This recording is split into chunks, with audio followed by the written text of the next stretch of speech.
Oi, gente, tudo bem com vocês? Eu espero que sim, que estejam se cuidando, que estejam entendendo o conteúdo, que estejam assistindo às aulas. Bom, as aulas, vocês que não assistiram não, vocês sabem que estão todas aí, né? E qualquer dúvida me perguntem, gente.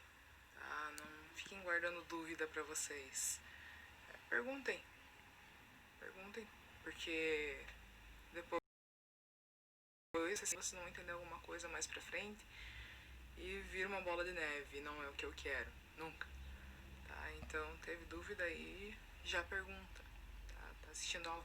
Se por um acaso eu demorar para responder, né, o que acontece, é porque, infelizmente, eu não tô com acesso direto ao celular. Vocês sabem que tem uma pessoinha que pega meu celular, então... Mas quando eu consigo pegar o... Quando eu consigo não, eu pego o celular. Mas quando eu pego o celular e vejo que tem alguma pergunta, alguma dúvida, eu respondo. Tá? Claro que de madrugada também não dá, tá? Mas de manhã eu vejo e respondo. Então eu creio que seja isso, certo?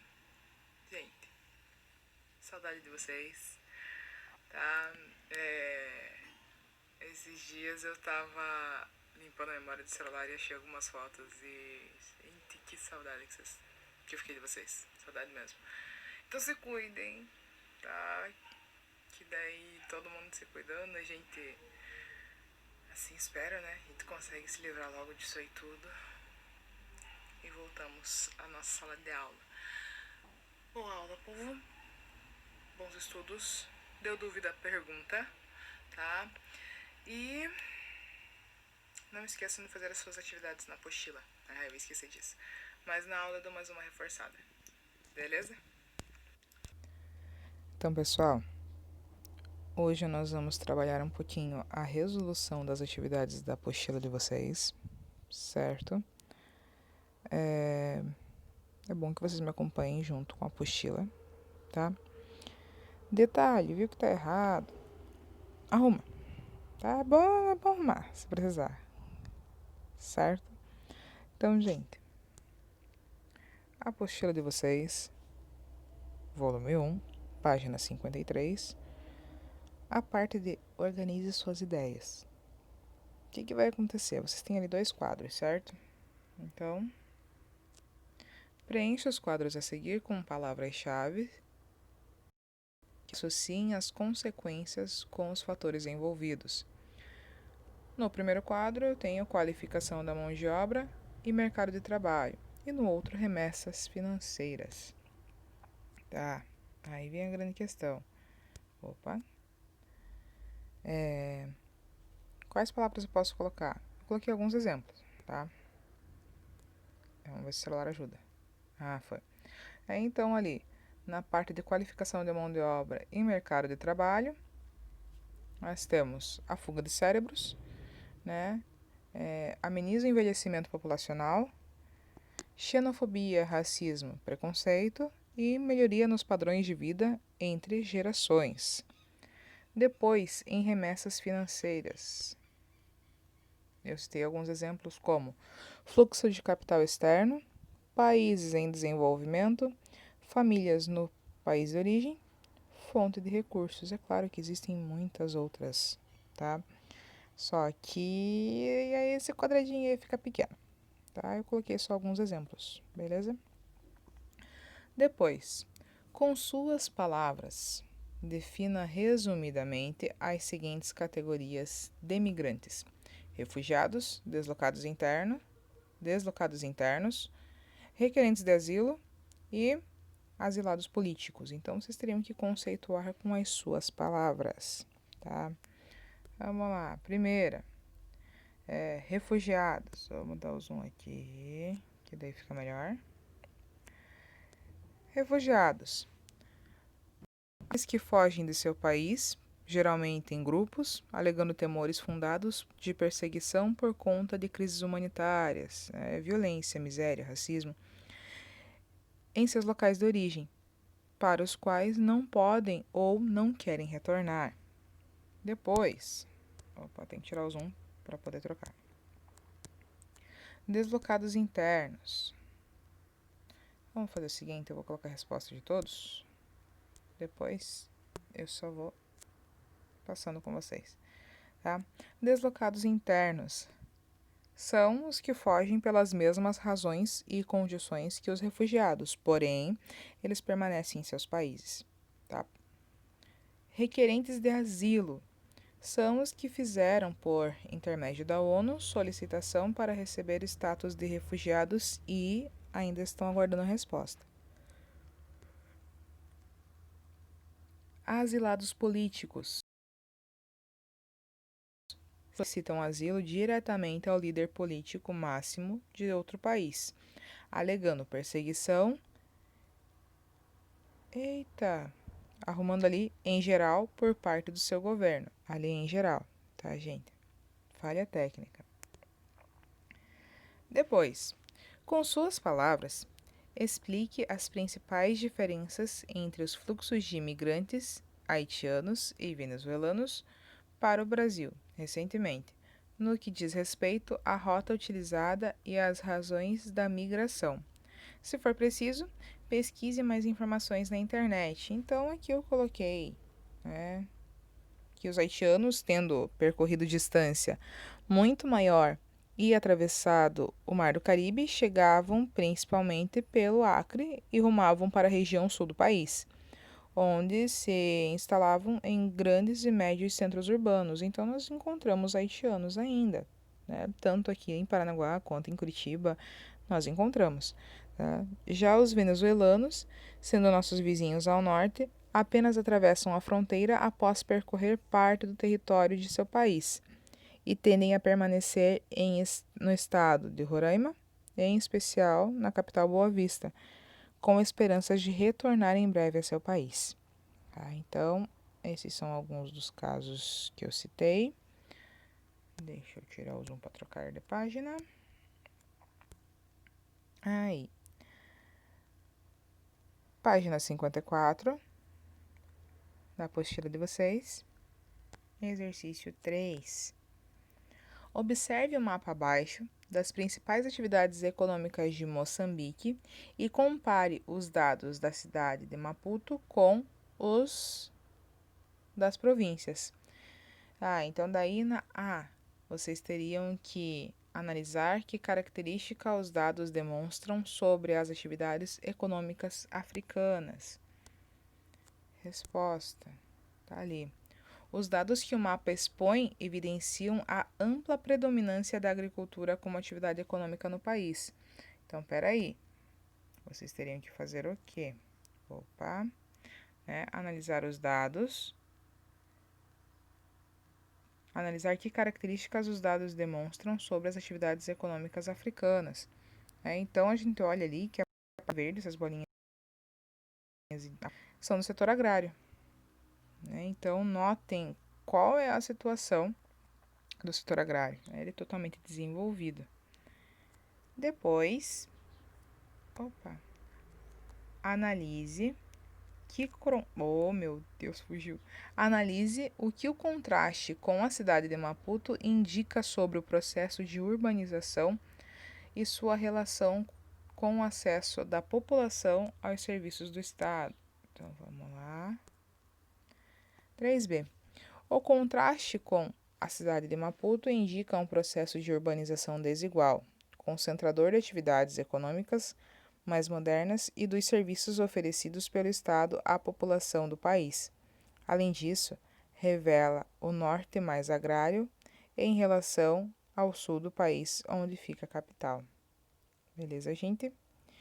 Depois nós temos a B. A 4. Observe o gráfico da página 50 e responda. Então, vocês teriam que pegar o gráfico da página seguinte e responder essas perguntas, tá?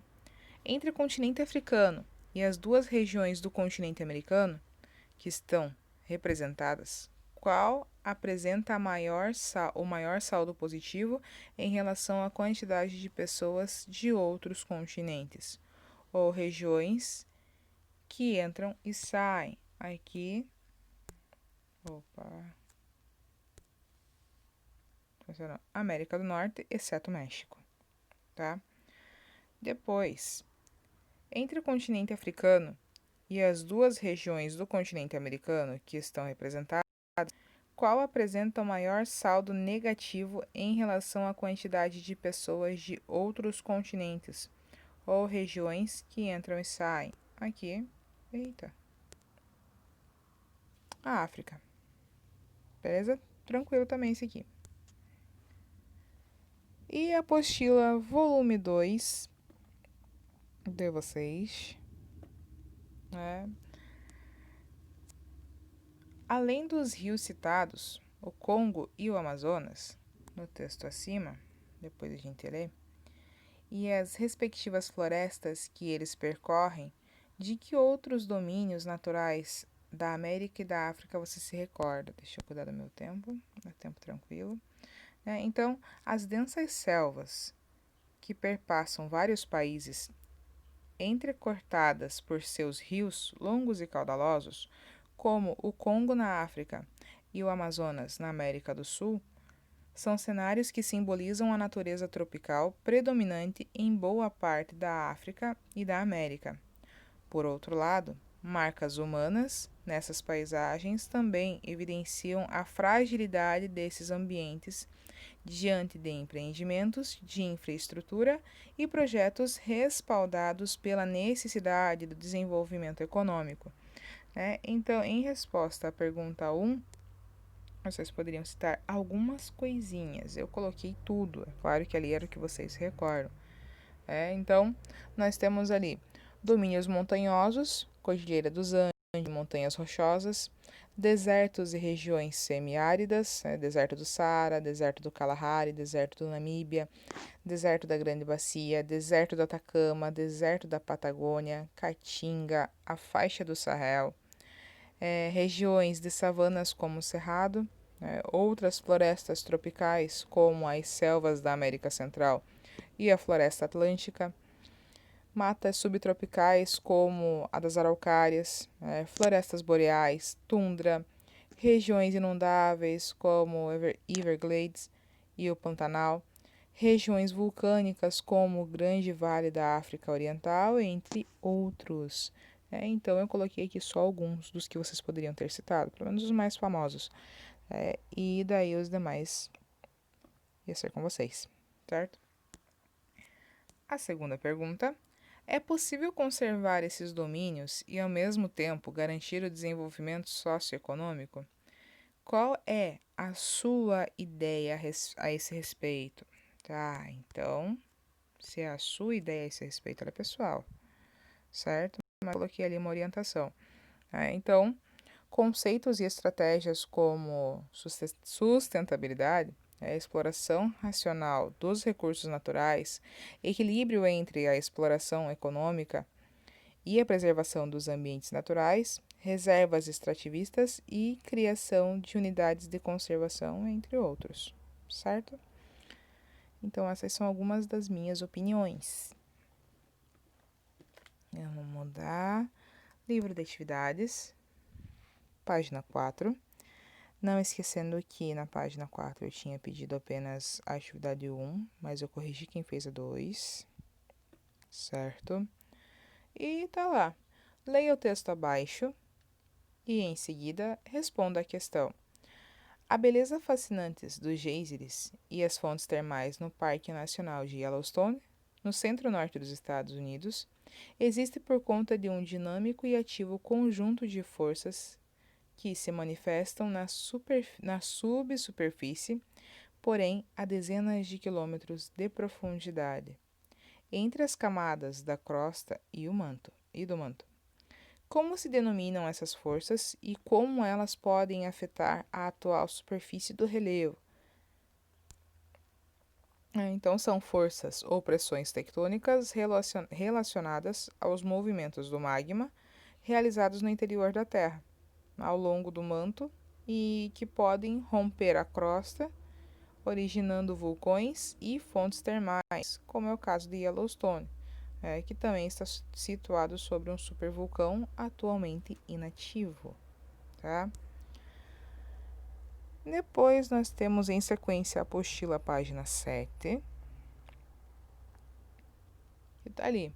Observe o mapa ao lado das bacias hidrográficas do continente e responda: com relação à porção oeste do continente, embora apresente grandes bacias hidrográficas, muitos de seus principais rios não desembocam no Oceano Pacífico.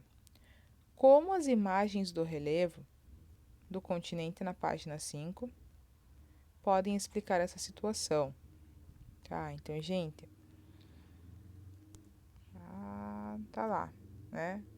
A porção oeste do continente apresenta elevadas cadeias de montanhas próximas ao litoral do Pacífico, o que faz com que os rios se direcionem a esse oceano, aos rios que se direcionam a esse oceano têm a sua extensão reduzida, tá? Então, essa é a justificativa dessa pergunta. Depois eu tenho aqui a apostila, página 11. Observe o mapa e a imagem de satélite da África na página 9 e responda: há no norte e no sul do continente extensas áreas praticamente sem a presença de rios. Por que isso ocorre? Registre suas ideias nas linhas a seguir. Então, isso se deve ao clima árido que promove a presença de desertos no norte, como o Saara, e no sul, como o Kalahari, do continente. A escassez ou quase inexistência das chuvas inibe a formação de rios nessas regiões. Nesse sentido, o Nilo, abastecido nas montanhas do Planalto da Etiópia e dos Grandes Lagos, é uma exceção ao atravessar o Saara. Em seguida, nós temos a apostila, página 12, que é a nossa última página. Vamos ver quanto tempo foi. É a nossa última página. E vocês teriam que responder essas questões. Ao comparar os mapas, é possível perceber algumas correspondências entre os tipos de clima e de vegetação em diferentes partes do continente americano. A esse respeito, faça o que se pede. Número 1. A vegetação de coníferas costuma ocorrer em áreas com qual tipo de clima?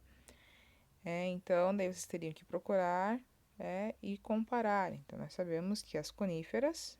Vamos achar aqui.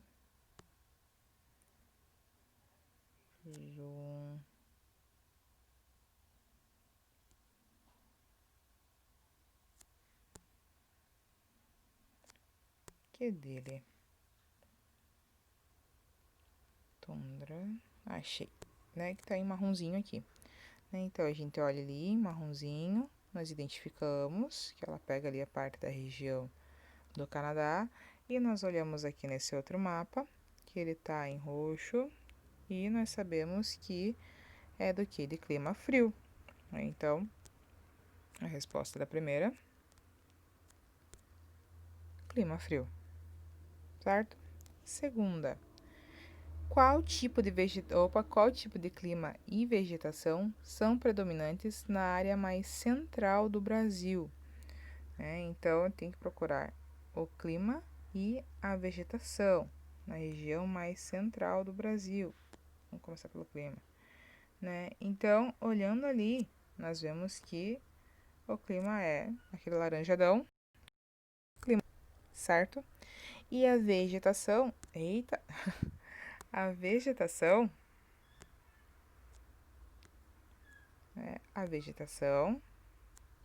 nós notamos que é de savanas e cerrados, com o verde um pouquinho mais claro. E eu não coloquei a resposta. Clima tropical e vegetação de savanas e cerrados. E por último, encontre a localização aproximada de onde você mora.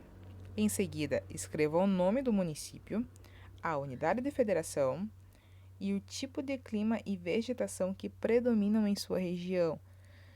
Então, nós teríamos que encontrar o Paraná no mapa, certo? Encontrando o Paraná no mapa, nós teríamos que escrever o nome do município, Paranaguá, a unidade da federação, Paraná, e o tipo de clima e vegetação. Então, nós conseguimos olhar ali e perceber que a nossa vegetação é de floresta subtropical e temperada e o clima é subtropical. Deixa eu colocar a resposta aqui, senão eu vou esquecer. Beleza? Então, gente, correção da apostila fechou. E vamos dar continuidade no conteúdo de vocês, tá? Tipos de clima e paisagens vegetais do continente americano.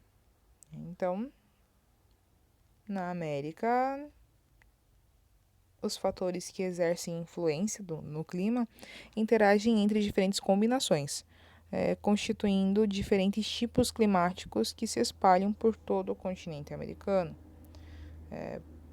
Aí o que vai acontecer? Eu vou citar alguns desses climas e as regiões nas quais eles predominam com mais características, certo? Em primeiro nós temos o clima polar, no extremo norte da América, onde o clima polar é dominante, as temperaturas médias anuais são negativas, com ocorrência de neve praticamente o ano todo.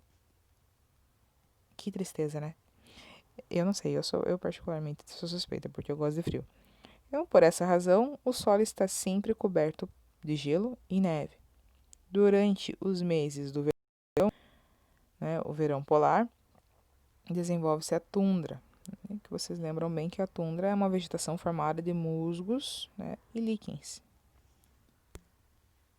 Depois nós temos o clima frio, ao norte do continente americano, nas altas latitudes, ao sul da região de clima polar.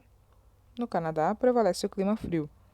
Nessas áreas, os invernos são extensos e as temperaturas estão sempre abaixo de 0 grau nos invernos, tá? Como consequência, durante a maior parte do ano, o solo fica coberto por neve. Os verões proporcionam temperaturas médias próximas dos 10 graus. Não que não suba um pouquinho, às vezes sobe um pouquinho, tá? E nessas regiões desenvolve-se a taiga, que é constituída fundamentalmente por coníferas e muito explorada economicamente. Clima frio de montanha. O clima frio de montanha domina no oeste do continente, onde se localizam as montanhas rochosas e a Cordilheira dos Andes.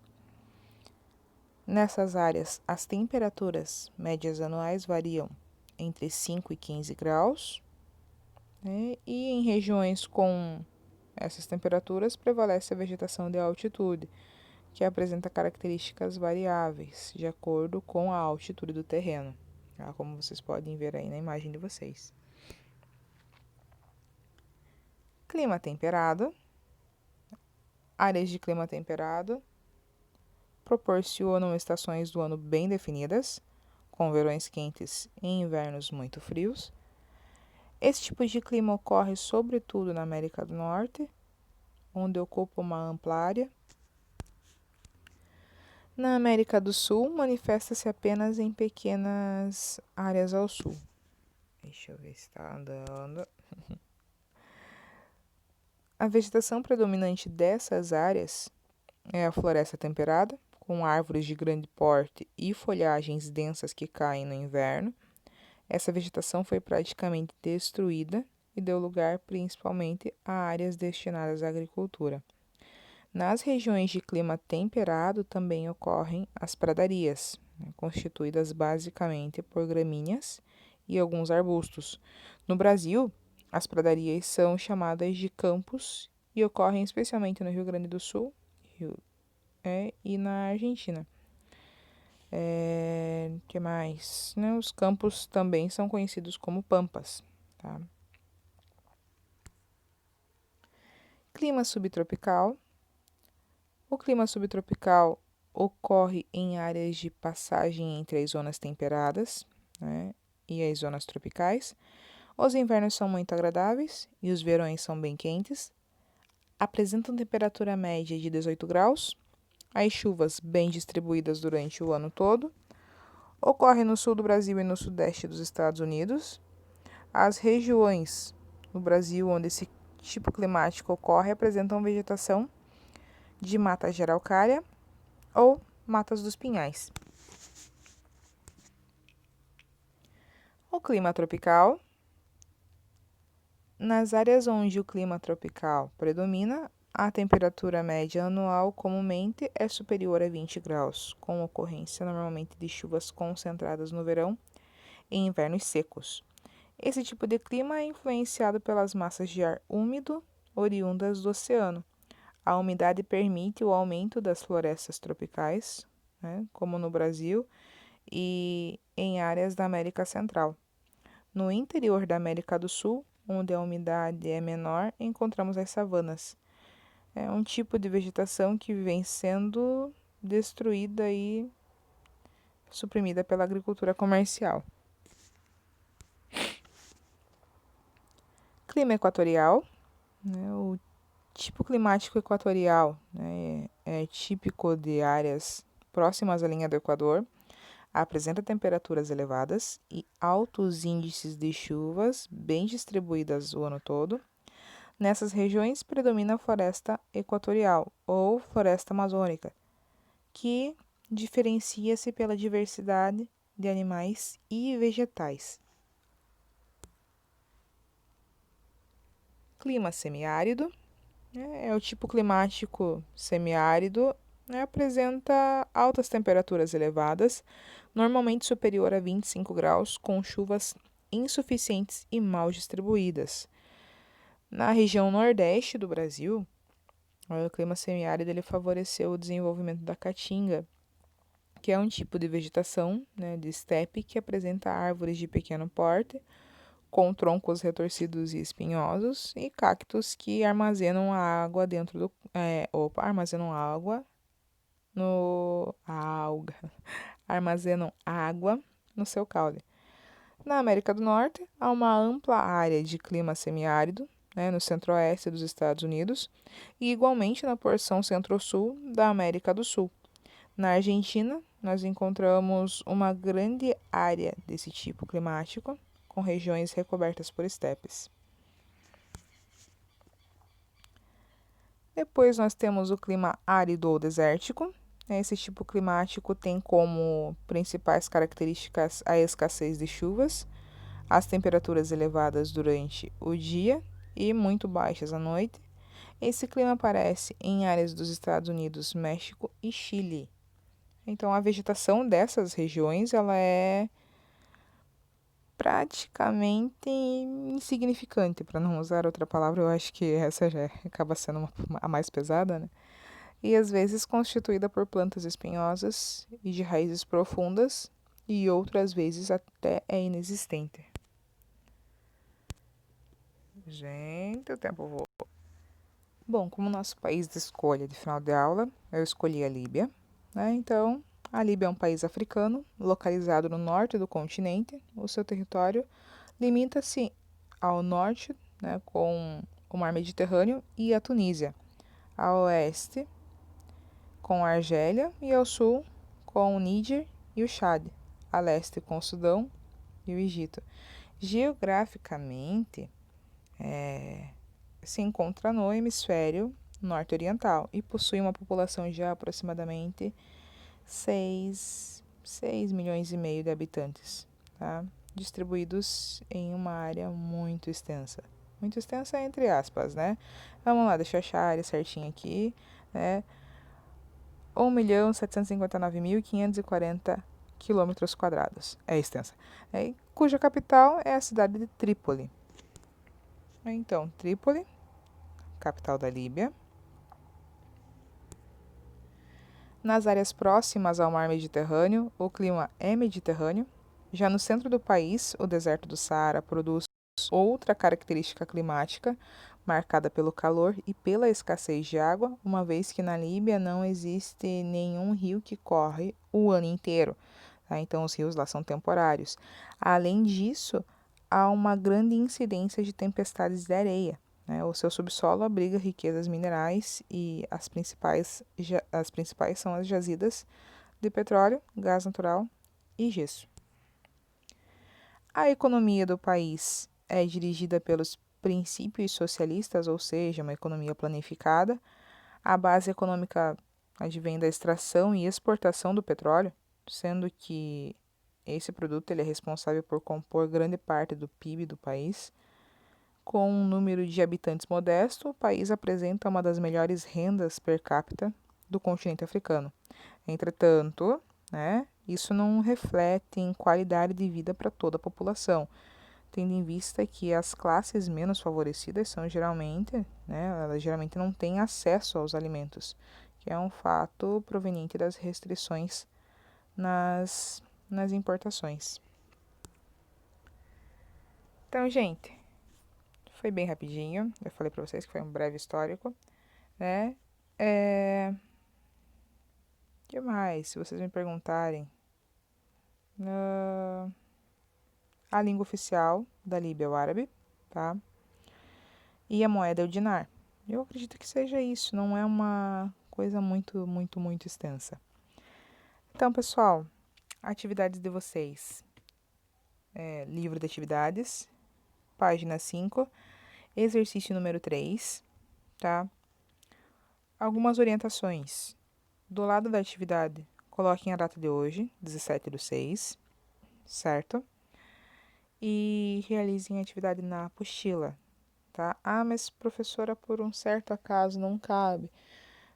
Vocês podem anexar a atividade junto com a apostila, né? Dá uma grampeadinha, coloca um clipes ou cola, eu acho que já fica um pouco complicado porque pode virar uma meleca. Mas deem um jeitinho de anexar na apostila de vocês ou coloquem uma letra até um pouquinho menor, talvez, se assim for necessário. Mas eu acredito que as respostas de vocês, elas caibam tranquilamente, tá? Pessoal, qualquer dúvida me perguntem, certo? Até semana que vem. Se cuidem e um bom meio de semana para todos, tá? E sim, eu tô com saudade de vocês, tá?